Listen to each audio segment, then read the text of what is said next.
Benar Tuhan, ini kerinduan kami agar banyak jiwa datang menyembah Tuhan. Seperti kami pada siang hari ini, kami menyembah Allah yang hidup, Allah yang luar biasa. Kami rindu Tuhan di tempat ini. Kami semakin mengenal pribadi Allah yang kami sembah. Melalui firman-Mu yang kudus, urapi kami Tuhan. Segala roh intimidasi, roh apapun yang berusaha menghalangi kami diberkati, kami patahkan dalam nama Yesus. Kami perintahkan pergi jauh dari tempat ini. Nyatakan mujizat Tuhan, tolong yang sakit disembuhkan Tuhan, yang lemah dikuatkan, yang terikat mengalami kelepasan. Terpujilah Engkau, hanya di dalam satu nama yang kudus, nama Tuhan Yesus, kami sudah berdoa dan mengucap syukur. Kita yang siap diberkati Tuhan, mari semua bersama kita katakan amin. Tepuk tangannya sekali lagi buat Tuhan kita Yesus. Puji Tuhan, silakan duduk Bapak Ibu. Haleluya. Shalom Tiberias. Apa kabar siang hari ini? Mantap sekali semangatnya. Masih terasa semangat tahun barunya, amin. Kita buka yuk Alkitab kita. Yohanes 21 ayat 15 dan sampai 17. Kita baca bergantian. Sesudah sarapan, Yesus berkata kepada Simon Petrus, "Simon, anak Yohanes, apakah engkau mengasihi aku lebih daripada mereka ini?" Jawab Petrus kepadanya, "Benar Tuhan, engkau tahu bahwa aku mengasihi engkau." Kata Yesus kepadanya, "Gembalakanlah domba-dombaku." 16 yang keras. 17 bersama-sama. Kata Yesus kepadanya untuk ketiga kalinya, "Simon anak Yohanes, apakah engkau mengasihi aku?" Maka sedih hati Petrus karena Yesus berkata untuk ketiga kalinya, "Apakah engkau mengasihi aku?" Dan ia berkata kepadanya, "Tuhan, engkau tahu segala sesuatu. Engkau tahu bahwa aku mengasihimu." Terus, puji Tuhan. Ini kita tandai saudaraku. Kita buka satu ayat, 1 Yohanes 4 ayat yang ke-8. Bersama-sama kita baca. 2, 1. Barang siapa tidak mengasihi, ia tidak mengenal Allah, sebab Allah adalah kasih. Katakan amin. Puji Tuhan. Ayat ini memberikan penekanan Allah itu adalah kasih. Jadi kalau kita baca Alkitab kita, inti dari pengajaran firman Tuhan di dalam Alkitab terletak dalam ayat ini saudaraku. Allah adalah kasih atau Allah adalah agape. Nah, Tuhan memberikan pengajaran juga buat kita. Barang siapa tidak mengasihi, ia tidak mengenal Allah. Ini cukup dalam untuk dipelajari saudaraku. Kalau kita mengaku di tempat ini bahwa kita adalah anak Allah, bahwa kita anak kerajaan surga, Yesus adalah Tuhan kita, maka Tuhan memberikan ciri bahwa kita dikatakan harus mengasihi. Amin. Karena Allah itu kasih. Jadi sebagaimana Allah demikian adanya, kita pun harus seperti Dia. Allah itu ada kasih. Jadi segala atribut kepribadian yang keluar dari pribadi Yesus itu menyatakan satu hal. Apa itu saudaraku? Kasih. Dan kita sebagai anaknya diproses Tuhan, diizinkan dibentuk untuk supaya menjadi seperti Kristus. Sehingga apapun yang keluar dari kita dasarnya adalah kasih. Baik perbuatan, pikiran, perkataan itu berdasarkan dari kasih Kristus. Walaupun mungkin kita sering berpikir, aduh Tuhan aku gagal hari ini. Ya kan? Aku hari ini mengecewakan hati Tuhan. Dan mungkin karena ada satu kesalahan, kegagalan yang kita lakukan, kita berpikir bahwa kita sudah jauh dari Tuhan. Kita punya pemahaman yang salah tentang Allah. Saya mau katakan saudaraku, apapun keadaan kita saat ini, Tuhan tetap mengasihi kita. Amin. Kita harus punya pemahaman itu. Ada orang yang berpikir, aduh kalau lagi aku bersalah, aku lagi dalam keadaan berdosa, Tuhan jauh dari aku. Doa-doaku tidak Dia dengar. Doa-doaku tidak mungkin Dia jawab. Tidak mungkin hidupku dalam kuasa karena aku sedang tidak berkenan di hadapan Tuhan. Saya mau katakan, seringkali setan mengintimidasi kita dengan pikiran itu supaya apa? Kita jauh dari Tuhan. Lama-lama kita malas berdoa, merasa tidak layak, dan kemudian mulai jauh dari Tuhan. Saya mau katakan saat ini saudaraku, apapun keberadaan kita hari ini, Tuhan sanggup pulihkan kita. Tuhan tidak panggil kita untuk menjadi anaknya yang siap dipakai Tuhan. Tunggu kita luar biasa dulu secara rohani. Enggak. Bukan begitu cara mainnya Tuhan. Apapun keberadaan kita saat ini, Tuhan yang sama memanggil kita untuk menjadi alatnya yang dahsyat di akhir zaman ini. Amin. Satu tokoh yang Tuhan panggil dalam keadaan tidak baik-baik itu siapa? Petrus. Coba lihat pada ayat yang ke-15. Saya bacakan ayat 15. Sesudah sarapan, Yesus berkata kepada Simon Petrus, Simon anak Yohanes, apakah engkau mengasihi aku lebih daripada mereka ini? Jadi begini Bapak Ibu. Beberapa hari yang lalu, sebelum Yesus bangkit dan menampakkan diri kepada para murid, Petrus baru saja menyangkal Yesus berapa kali? 3 kali. Tuhan berkata demikian, sebelum ayam berkokok berapa kali? Tunggu dulu, saya ulang pertanyaan saya. Saya ulang ya. Sebelum ayam berkokok berapa kali? Oh nggak apa-apa. Salah menjawab di gereja tetap ke surga kita. Yang 3 kali itu bukan berkokoknya, tapi apanya? Menyangkalnya. Jadi bukan dikatakan setelah ayam berkokok 3 kali, kukuruyuk, kukuruyuk, kukuruyuk.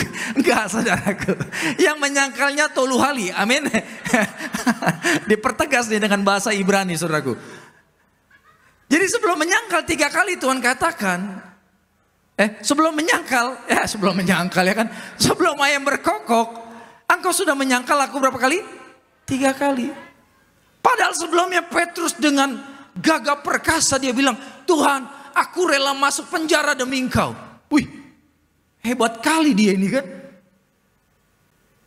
Tapi ternyata dia tidak bisa menepati janjinya. Tuhan bilang begini, Pet, ya sadar, Pet sadar. Apa kamu bilang? Kamu mau masuk penjara demi aku? Hah? Yang benar? Gitu.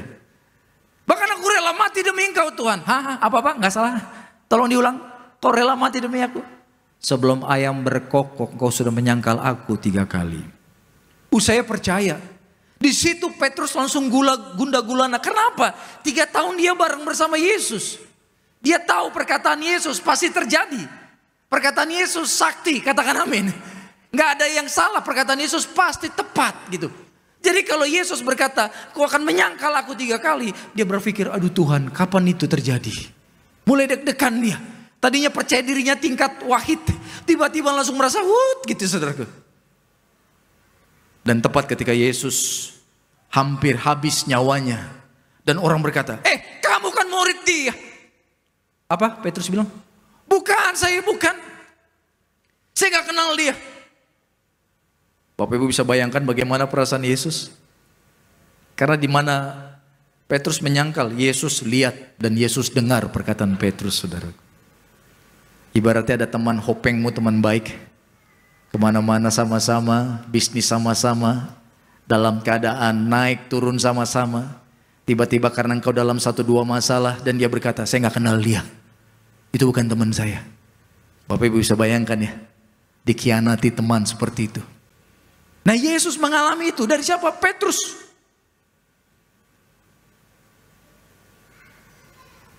Dan kalau kita lihat di Alkitab, Petrus dan para murid ini berharap Yesus ini akan menjadi pemimpin untuk membebaskan mereka dari perbudakan saudaraku, dari penjajahan. Jadi buat orang Israel di zaman Yesus maupun orang Israel di zaman sekarang, mereka masih menantikan yang datangnya apa? Mesias. Mungkin saat itu Petrus dan para murid yang lain berharap, kalau Yesus akan jadi pemimpin, kemungkinan saya Petrus akan jadi menteri pertahanan. Keren. Yohanes berpikir, saya akan jadi menteri keuangan. Thomas berpikir, saya akan jadi menteri pendidikan. Filipus, bukan Filipus ini ya, Filipus murid Yesus, berpikir akan jadi menteri perdagangan. Ya. Tiba-tiba mereka melihat Yesus ditangkap. Ketika Yesus ditangkap pun mereka masih berpikir Yesus akan mengeluarkan kekuatan yang sakti mandraguna, menghancurkan mereka semua. Tapi apa yang terjadi? Yesus diam, ya kan? Seperti anak domba yang keluh, tidak mengeluarkan satu kata bantahan, bahkan sampai menghembuskan nafas terakhir di atas kayu salib. Sehingga mereka berkata, lah gagal dong jadi orang besar. Sehingga mereka kuciwa. Tahu kuciwa? Lebih kecewa dari kecewa, saudaraku. Mereka akhirnya kuciwa. Dan akhirnya Alkitab berkata pada ayat yang kedua, coba lihat. ayat 21, Yohanes 21 ayat 2 dan 3. Yohanes 21 ayat 2 dan 3 saya bacakan. Di pantai itu berkumpullah siapa saja? Simon Petrus, Thomas yang disebut Didimus, Nathanael dari Kana yang di Galilea, anak-anak Zebedeus, dan 2 orang muridnya yang lain. Kata Simon Petrus kepada mereka apa? Aku pergi menangkap ikan. Padahal Tuhan sudah ubah profesinya. Panggilannya sudah diubah. Tuhan katakan, engkau dari penjala ikan, aku ubah menjadi penjala manusia. Lah gara-gara kecewa, harapannya tidak terjadi saudaraku. Kemudian apa? Mau kembali ke pola hidup yang lama. Tidak sedikit orang Kristen yang tadinya sudah bertobat tinggalkan gaya hidup yang lama. Tapi karena kecewa sama orang, kecewa mungkin sama Tuhan, kemudian berpikir enak kali ya kembali ke gaya hidup yang lama. Saya mau katakan, jangan izinkan kekecewaan menguasai hati kita. Katakan amin. Apalagi sampai kita marah sama Tuhan. Hati-hati saudaraku. Setan akan berusaha menarik kita untuk jatuh ke lubang yang sama. Dulu di mana Tuhan temukan kita di situ. Hati-hati. Nah, roh kesedihan, kekecewaan ini sedang berusaha menarik Petrus and the gang, Petrus dan para teman-teman untuk kembali kepada gaya hidup yang lama. Jadi mungkin mereka melepaskan jala, tapi dengan kesedihan. Gak fokus di situ. Dan tanpa mereka sadari, mereka lupa sama panggilan Tuhan untuk menjadi penjala manusia. Tapi ternyata Tuhan baik. Katakan, Tuhan selalu baik. Di tengah keterpurukan Petrus dengan murid-murid yang lain, Yesus datang dan memulihkan mereka. Bapak Ibu bisa bayangkan gak kalau Tuhan Yesus bangkit dari orang mati dan langsung terbang ke surga, tidak menunjukkan diri kepada para murid, kira-kira para murid pulih gak? Gak ada yang pulih saudara, gak ada. Termasuk Petrus tidak akan pulih. Tapi Yesus sengaja tidak langsung terbang ke surga. Dia menunjukkan diri kepada para murid yang lain, termasuk Thomas yang ragu itu. Dia berkata, sebelum kucucukkan jariku di dalam lubang tangan Yesus, sekali-kali aku tidak akan percaya. Tuh, orang kualitas seperti Thomas pun ternyata tetap diberikan pengharapan sama Tuhan. Sehingga di ruangan yang terkunci, manusia tidak mungkin masuk. Yesus datang dan berkata, Thomas, come, sini. Sekarang cucukkan jarimu di dalam lubang di tanganku. Dan saat itu Thomas bertobat. Kenapa? Seburuk-buruknya Thomas, Tuhan tetap punya rencana yang besar buat Thomas. Amin. Sefatal-fatalnya kesalahan Thomas, Tuhan tetap punya rencana yang besar buat dia. Kalau Bapak Ibu pelajari pelayanan Thomas, setelah Yesus terangkat ke surga, terjadi pencurahan Roh Kudus, Thomas pergi pelayanan ke India. Kalau di India ada ratusan juta orang Kristen, itu karena jasa Rasul Thomas. Di India ada gereja satu namanya Rasul Santa Thoma, itu untuk memperingati jasa pelayanan Rasul Thomas. Dan dia matinya jadi martir saudaraku, ditombak di sana. Yang tadinya ragu, yang tadinya tidak percaya, yang tadinya berkata, sebelum ku cucuk jariku di lubang tangannya, aku tidak akan percaya. Orang seperti itu ternyata dipakai Tuhan dahsyat menggoncangkan dunia. Katakan amin. Jadi kalau orang-orang seperti Petrus, Thomas pernah gagal, tapi Tuhan tetap sayang. Saya mau katakan, apapun kegagalan kita di masa lalu tidak akan pernah memisahkan kita dari Tuhan. Tuhan sanggup pulihkan kita. Bilang amin yang percaya. Tepuk tangan dulu yang meriah buat Tuhan Yesus. Dan hari ini di ayat ini kita belajar bagaimana cara Tuhan datang untuk memulihkan Petrus. Tuhan katakan demikian sama Petrus, Petrus, do you love me? Kira-kira sama orang yang mengkhianati kita, kita masih berani gak bertanya, do you love me? Hello? Mungkin kita berani bertanya gini, lu kenapa kemarin jahat sama gua, ceplak gitu kan? Bener gak? Kok tega amat kamu nyakiti saya? Paling gitu. Tapi Yesus datang sebagai Bapa yang baik, yang mau memulihkan Petrus. Dia bertanya, do you love me? Apakah engkau mengasihi aku? Jawab Petrus, lihat. Benar Tuhan, engkau tahu bahwa aku Kalau dari bahasa Indonesia, Bapak Ibu tidak melihat adanya masalah dari jawaban Petrus. Karena apa? Tuhan Yesus bertanya, kamu mengasihi aku enggak? Petrus menjawab apa? Tuhan, kau tahu aku mengasihimu. Seakan-akan pertanyaan dengan jawaban sinkron. Tapi kalau kita lihat dalam bahasa aslinya, sebenarnya dalam bahasa aslinya saudaraku, kata mengasihi itu ada beberapa tingkatan. Tingkatan yang terendah itu adalah kasih eros. Katakan eros. Ini kasih contohnya seperti lawan jenis lah. Gitu. Kasih antara sesama lawan jenis. Kita tertarik melihat dia, dia tertarik melihat kita. Nah itu eros.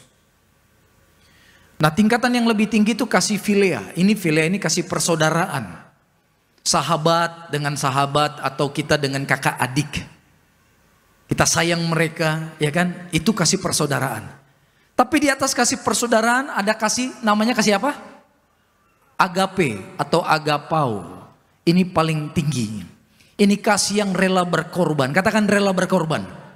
Nah ini kasih yang dimiliki Yesus.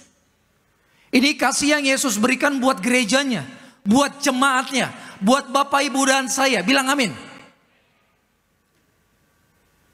Dan ketika Yesus bertanya kepada Petrus, Petrus, do you love me? Yesus menggunakan bukan eros, bukan philia, tapi agape. Petrus, apakah engkau agape kepada aku? Apakah kasihmu rela berkorban untuk aku? Sebagaimana aku mengasihimu dengan kasih agape. Kalau kita lihat dalam terjemahan asli, jawaban dari Petrus, dia berkata, Tuhan, maaf, aku belum bisa agape. Kasihku belum bisa selevel dengan kasihmu. Aku hanya bisa philia kepada engkau.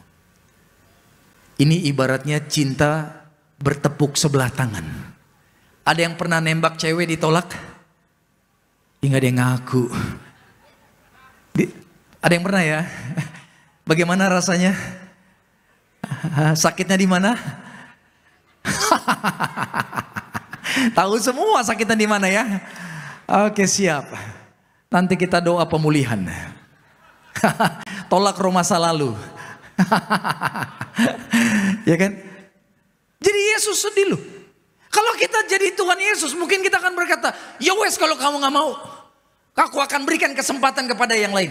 Yohanes, come, sini. Aku akan tanya pertanyaan yang sama kepada Yohanes. Berharap jawabannya akan beda. Tapi enggak.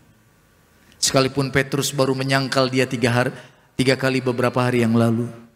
Dan hari pertemuan yang indah ini, Petrus pun tidak seperti harapan Yesus. Engkau mau korbankah buat aku? Maaf, belum bisa Tuhan. Tapi setidaknya ada kelebihan dari Petrus. Apa? Jujur. Katakan amin. Walaupun seringkali jawaban jujur itu menyakitkan. Benar gak? Tapi setidaknya dia jujur di hadapan Tuhan. Saya mau doa tempat ini mulai hari ini kita jujur di hadapan Tuhan. Karena Tuhan sebenarnya tahu isi hati kita. Bilang amin saudaraku. Kita ini seperti ikan hias di dalam akuarium. Tuhan lihat semua gerakan kita. Gitu. CCTV mungkin bisa menyorot kemana kita pergi. Ya. Tapi Bapak Pari aja dulu selalu bilang, ada CCTV dari surga. CCTV ini luar biasa. Dia bisa menyorot kemana kita melangkah. Mungkin istri nggak tahu, suami nggak tahu, orang tua nggak tahu. Tapi mata Tuhan di surga melihat dan tahu kemana kita pergi. Katakan amin. Tapi CCTV di bumi mungkin bisa merekam gerakan kita. Tapi CCTV di surga, isi hati kita pun Tuhan tahu saudaraku. Artinya mulai hari ini, hidup kita hanya untuk Tuhan. Amin. Buat Tuhan saja Bapak Ibu. Jawaban Petrus tidak memuaskan Tuhan. Tapi Tuhan tahu. Dia Allah yang maha tahu. Dia tahu kualitas sayangnya Petrus sama dia seperti apa. Tapi ditanya. Karena apa? Karena Tuhan mau pulihkan Petrus. Bilang amin Bapak Ibu. Bukan karena Tuhan jahat. Bukan karena Tuhan udah tahu kenapa ditanya. Bukan. Karena Tuhan mau pulihkan dia. Karena dia tahu makanya Tuhan mau pulihkan. Jadi nanya ini bukan iseng. Nanya ini bukan untuk mempermalukan Petrus di hadapan murid yang lain. No, bukan. Tuhan tidak akan pernah mempermalukan kita. Karena kita anaknya. Katakan amin. Kalau kita bukan anaknya, buat apa dia mati di salib saudaraku? Tidak mungkin dia mau mempermalukan kita kalau dia saja mengizinkan dirinya dipermalukan, ditelanjangi di atas kayu salib. Tidak mungkin dia akan mempermalukan engkau dan aku, saudara. Karena dia a good father, Bapa yang baik. Tuhan kasih kesempatan yang kedua. Oke, Petrus, I'm asking you the same question. Aku tanya engkau pertanyaan yang sama. Do you love me? Apakah engkau agape kepadaku? Dan Petrus menjawab, maaf Tuhan. Mungkin kalau saya bisa ilustrasikan, kasih penekanan, mungkin situasinya seperti itu. Sorry Tuhan, maaf, aku belum bisa agape, aku belum bisa menyerahkan hidupku, nyawaku, seluruh kekuatanku untuk engkau. Maaf Tuhan, aku sayang sama Tuhan, tapi levelnya philia, hanya di sini. Tapi Tuhan baik, Tuhan tidak buang Petrus, katakan amin. Tuhan gak buang dia. Pada ayat yang ke-17 Tuhan datang dengan pertanyaan yang mendebarkan, saudaraku. Tuhan tanya, Petrus, apakah engkau mengasihi aku? Tapi kata kasihnya Tuhan tidak pakai agape lagi. Tuhan pakai apa? Ada yang tahu? Tuhan turunkan standar pertanyaan Tuhan. Petrus, apakah engkau philia kepadaku? Tuh, tadinya Tuhan pakai agape, sekarang Tuhan tanya pakai philia. Kasih persaudaraan. Dan akhirnya Alkitab berkata, maka sedih hati Petrus karena Yesus berkata untuk ketiga kalinya. Sedih hatinya. Karena apa? Karena dia tahu Tuhan menurunkan standar pertanyaannya, saudara. Dan akhirnya Petrus berkata demikian. Engkau tahu segala sesuatu. Engkau tahu bahwa aku mengasihi engkau. Sebenarnya dengan kata lain dia berkata, Tuhan kau tahulah aku ini siapa. Kasihku kepadamu belum bisa agape. Aku belum punya roh untuk rela berkorban bagi Tuhan. Tapi setidaknya aku philia sama Tuhan. Apakah dibuang sama Tuhan? Apakah rencana Tuhan kemudian diganti ke orang lain? Enggak, saudaraku. Sama Bapak Ibu. Selama kita mau diubahkan sama Tuhan, rencana Tuhan pasti akan terjadi buat kita. Katakan amin. Mungkin kita dalam posisi kualitas kita belum layak, belum siap untuk terima rencana Tuhan yang besar. Tapi engkau akan tetap dipersiapkan. Apa yang menjadi milikmu tetap akan Tuhan berikan kepada kita. Asal kita mau setia dan dibentuk Tuhan. Tepuk tangan yang meriah buat Tuhan Yesus. Jangan kecil hati kalau kapasitasmu merasa kecil dibandingkan yang lain.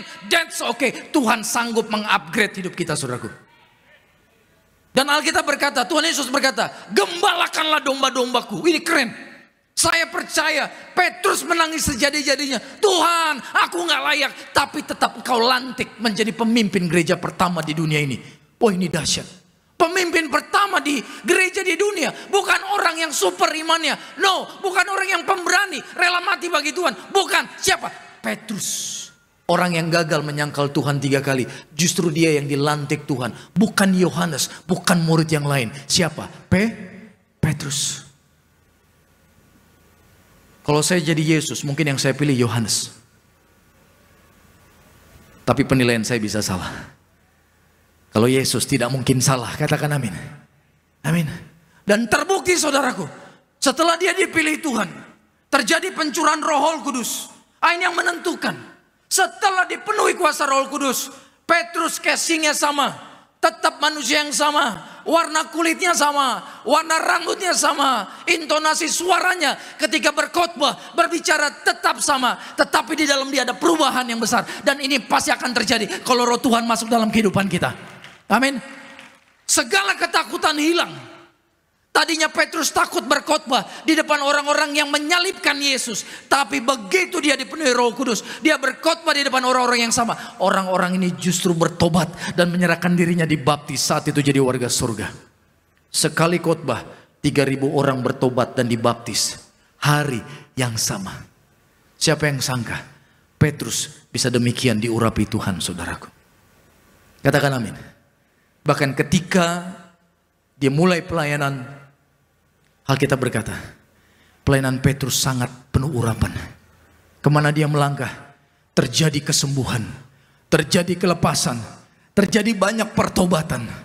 Hidup Bapak, Ibu dan saya Amin. Walaupun mungkin pernah gagal seperti Petrus, tapi percayalah Tuhan tetap punya rencana yang besar untuk memakai kita dahsyat luar biasa. Jangan takut, jangan lihat ke belakang. Mungkin setan akan terus mentertawakan kegagalan kita. Tapi ingat, setan jago masa lalu. Kalau setan sedang mengingatkan kita masa lalu kita, ingatkan setan akan masa depannya. Tahu nggak masa depan setan di mana? Tahu nggak masa depan setan di mana? Neraka. Tuh masa depannya di neraka dan kita dalam kerajaan surga, saudaraku. Haleluya. Tepuk tangan sekali lagi buat Tuhan kita. Puji Tuhan. Dan kalau kita lihat di dalam sejarah gereja, maka seluruh murid Yesus matinya martir, termasuk Petrus, kecuali Yohanes. Ya, Yohanes mati tua. Tapi apakah dia bukan martir? Dia tetap mau dibunuh, tapi tidak mati. Dia mau dibunuh dengan cara dibakar di penggorengan, tapi api tidak bisa menjilat dia. Bayangkan, sama seperti Sadrak, Mesak, Abednego, dimasukkan ke dalam perapian besar, tapi sehelai rambut pun tidak terbakar. Gara-gara tidak bisa mati, Rasul Yohanes dibuang ke Pulau Patmos, dan di Pulau Patmos lah dia mendapat pewahyuan tentang kitab Wahyu. Katakan amin, saudaraku. Jadi ternyata Tuhan tidak izinkan dia mati martir, karena ada satu tugas yang harus dia selesaikan di masa tuanya. Tapi murid yang lain mati martir. Ada yang matinya dikuliti, saudaraku. Ada yang matinya ditarik sama kuda, diikat tangan kaki, ditarik sama kuda. Jalanan di zaman itu berbatu-batu, ditarik berkilo-kilo, pasti hancur badannya. Petrus bagaimana? Ketika Petrus mau mati, dia katakan, hukum dia, disalib sama seperti Tuhannya. Tapi dia bilang, aku tidak layak mati seperti Tuhanku. Salibkan aku, kepalaku di bawah, kakiku di atas. Jadi kalau ada gambar yang menunjukkan orang disalib kepalanya di bawah, itu Petrus. Tadinya dia takut ngaku murid Yesus. Karena apa? Dia takut kalau dia ngaku murid Yesus, dia bisa mati disalibkan juga. Tapi setelah diurapi Tuhan, ada kuasa Tuhan menyertai dia, pelayanannya mengguncangkan dunia. Dia tidak lagi takut dengan kematian. Karena bagi orang yang diurapi, tahu kematian adalah hanya satu langkah untuk masuk dalam kerajaan surga. Katakan amin, saudaraku. Katakan amin yang percaya. Jadi mulai hari ini, saudaraku, mungkin kau pernah gagal, tapi jangan sampai kegagalanmu membuat Tuhan seakan-akan jahat, bahkan kecil dalam kehidupan kita. Tuhan tetap mengasihi kita. Saat kita tinggi, saat kita rendah, Tuhan tidak pernah berubah. Katakan amin. Tuhan mengasihimu luar biasa. Datanglah sama Tuhan. Tuhan pasti akan ubahkan hidupmu untuk menjadi alatnya yang dahsyat di akhir zaman. Diberkati Bapak Ibu. Tepuk tangan sekali lagi buat Tuhan kita. Sambut yang terbaik, pengorbanan Tuhan, tubuh dan darah Tuhan Yesus Kristus.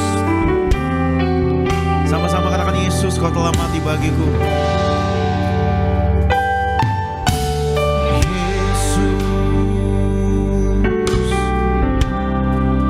Kau telah mati bagiku, hapus dosaku. Yesus, kau telah bangkit dari mana? Kau telah bangkit dari mana? Beri kemenangan, tubuhmu dan darahmu. Tubuhmu. Kita boleh bangkit berdiri. Tercurah bagi kami, menyucikan, menyembuhkan, menyucikan, menyembuhkan, sempurnakan hidup kami. Tubuh dan darahmu, tubuh dan darahmu tercurah bagi kami, menyucikan, menyucikan, menyembuhkan, sempurnakan hidup kami. Bersama kita angkat roti yang akan dibentuk menjadi tubuh Tuhan Yesus. Mari fokus sama Tuhan, saudaraku. Dengan iman sama-sama kita katakan, dalam nama Tuhan Yesus, inilah roti yang turun dari surga.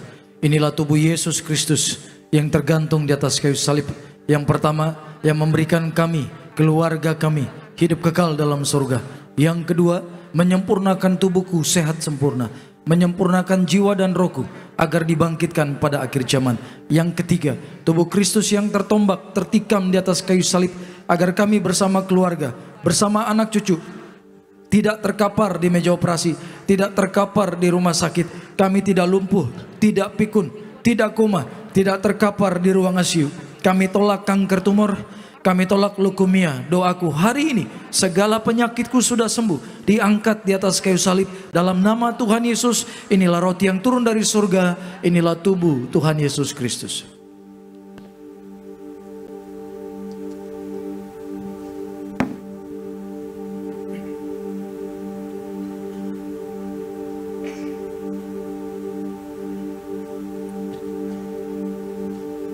Kita angkat anggur yang akan dibentuk menjadi darah Tuhan Yesus. Mari dengan iman bersama-sama dalam nama Tuhan Yesus. Inilah darah Tuhan Yesus yang tertumpah di atas kayu salib sebagai perjanjian yang baru dan yang kekal. Yang pertama, kami bertobat, menolak dosa, menolak setan-setan dan perbuatannya. Keluargaku, keluarga yang kudus. Kami menolak perzinahan, percabulan. Kami menolak poligami, poliandri. Kami menolak perceraian. Mulutku diurapi penuh kuasa, tidak berdusta. Kami tolak fitnah atas keluargaku dan gerejaku. Yang kedua, oleh darah domba Allah kami menjadi warga surga, anak kerajaan surga, punya rumah di bumi dan di surga. Yang ketiga, oleh bilur-bilur Tuhan Yesus, mulai saat ini dari ujung rambut sampai telapak kaki sehat sempurna, tidak sakit kepala, tidak migrain, tidak vertigo. Kami tolak kanker tumor, kami tolak kistamium, kami tolak pisau operasi, kami tolak pendarahan. Tekanan darah kami normal, tidak darah manis. Berkati jantungku sehat, tidak pembengkakan jantung. Kami tolak sakit paru-paru, tidak TBC. Kami tolak sakit liver, kami tolak sakit ginjal, tidak batu ginjal, tidak cuci darah. Kami tolak diabetes, hepatitis. Darah Kristus membalut dan menyembuhkan segala penyakitku. Doa saudaraku, sebutkan sakitmu. Kami doa Tuhan buat mereka yang minta kesembuhan, sembuhkan dengan kuasa bilur-bilur-Mu. Mereka yang minta anak, berkati bisa punya keturunan. Yang minta jodoh, berkati bisa punya pasangan hidup yang takut akan Tuhan. Yang minta pekerjaan baru, berkati Tuhan. Tolak roh nganggur, tolak roh kekurangan, roh gagal di dalam nama Tuhan Yesus. Bersama-sama saudaraku, dalam nama Tuhan Yesus, firman Tuhan berkata, perjamuan kudus ini lebih dari roti mana. Yang pertama, bangsa Israel 40 tahun makan tidur di padang gurun, artinya tidur pun kami diberkati. Yang kedua, dengan roti mana setiap hari jubah baru, artinya kami bersama keluarga menjadi mulia, akan terbang ke surga sepanjang masa diam di rumah Tuhan. Yang ketiga, dengan roti mana setiap hari kasut baru, sepatu baru, artinya kami tidak gagal. Pekerjaanku, usahaku, karirku, pelayananku diberkati Tuhan berhasil ratusan kali ganda. Hari ini Tuhan, hidup kami di bumi seperti di surga, tidak miskin, tidak kekurangan. Segala sakit, penyakit dan penderitaan kami sudah diangkat di atas kayu salib. Dalam nama Tuhan Yesus, inilah darah Tuhan Yesus, inilah darah Tuhan Yesus.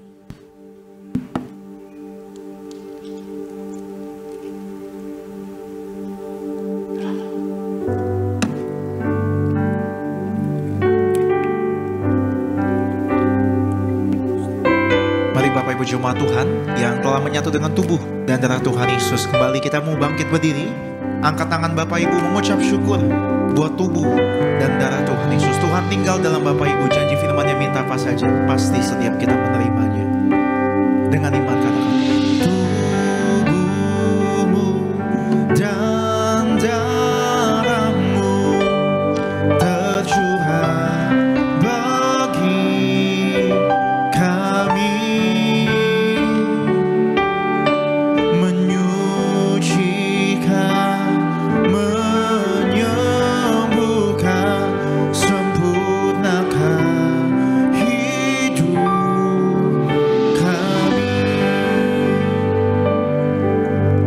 Saat ini hamba berdoa di dalam nama Bapa, Putra dan Roh Kudus. Di dalam nama Tuhan kami Yesus Kristus, Tuhan, biarlah tangan-Mu dari surga mengurapi setiap tetes minyak ini menjadi minyak urapan yang kudus untuk menyatakan kemuliaan kekudusan Tuhan, menyembuhkan yang sakit, melepaskan segala ikatan, bahkan menguatkan mereka yang lemah.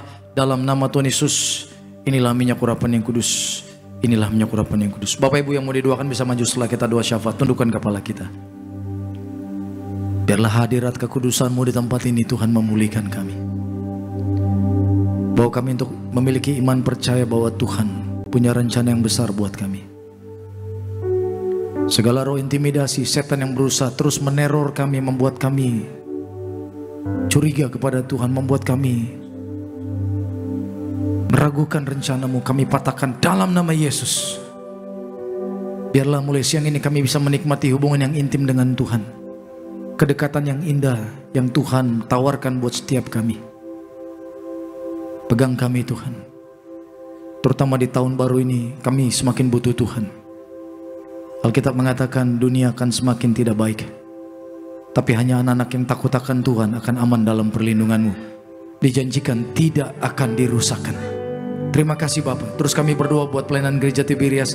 Di akhir zaman akan memenangkan begitu banyak jiwa bagi kerajaan surga. Berkati Ibu Gembala Sidang kami bersama keluarga, anak cucu menantu mereka aman dalam perlindungan Tuhan. Memberikan hikmat untuk memimpin gereja-Mu, berikan kesehatan, kekuatan, umur yang panjang Tuhan. Terima kasih ya Bapak. Penyertaan-Mu sempurna melindungi dalam perjalanan kami pulang. Roh celaka, maut, roh orang kuat dipatahkan dalam nama Yesus. Setan tidak berkuasa mengganggu kami, kami aman tiba ke rumah kami masing-masing. Terima kasih Bapak. Saudaraku, siapkan hatimu. Angkat kedua tangan kita. Terimalah berkat dari Bapa, kasih dari Tuhan kita Yesus Kristus, penyertaan yang manis dari Allah Roh Kudus akan menyertai seluruh hidup kita mulai siang hari ini sampai Maranatha Tuhan Yesus datang kedua kali. Jemput kita semua di awan-awan yang permai. Kita yang bangga jadi anak Tuhan Yesus, mari semua bersama-sama kita katakan amin.